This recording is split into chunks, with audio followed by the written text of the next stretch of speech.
customers towards higher margin services. He increased enterprise support fees, boosting AWS operating margin from the already absurd 30% to 36%. Amazon's ad services were also growing and generated $13.9 billion in revenue in 2025, which, like AWS, is absurdly profitable. The price of Amazon's US membership jumped from $119 to $139. But this also meant trimming areas that weren't making money or wouldn't in the future. Amazon announced 18,000 corporate and tech job cuts in underperforming teams, then another 9,000. Jazzy's profit mandate was working, with the secret cushion of AWS profits absorbing any shocks. For the full year, 2023 brought in $40 billion in operating income, and that was just the beginning.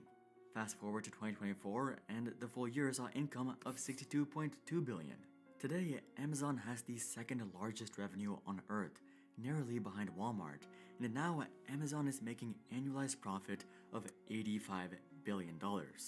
It now sits among the 10 most profitable public companies worldwide. Bezos wasn't crazy. He understood something profound. Sometimes you have to sacrifice short-term profits for long-term domination.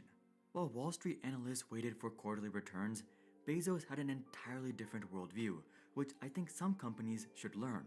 Here's a job I would reject. If somebody came up to me and said, Jeff, I want your job to be to drive up the Amazon stock price and just manage that directly. Now, this might sound ridiculous to some of you, but many companies actually do this. They actually go out and they try to sell the stock. That's kind of the final output. And it's much better to say, okay, let's not do that. That's not going to be sustainable. It's kind of a silly approach. Amazon was scaling so they can dominate, not in 1 year, not 5 years, not even 10 years, but in the distant future.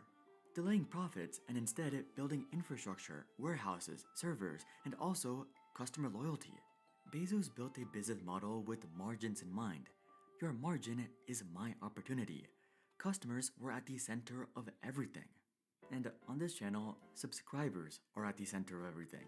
We're working on getting to 1 million subscribers by the end of this year, and we're over 80% there. If you subscribe right now, we might just be able to pull it off.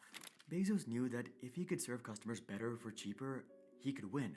But to do that, he needed a profit engine to carry that business. Amazon changed the game, and that's the very nature of business itself. Change. Companies have short lifespans, Charlie, and Amazon will be disrupted one day. And you worry about that? I don't worry about it because I know it's inevitable. Companies come and go.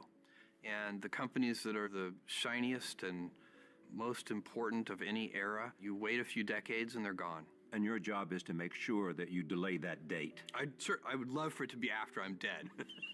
Amazon may be making profits now, but it seems like their core business now sucks, and I'm not talking about AWS. Their online shopping used to be great, but now it's overpriced junk from China. Amazon has turned into the expensive Temu, and it could destroy their business. Watch this video to find out how and why. But until then, I'm Hari, and I'll see you guys on the next one.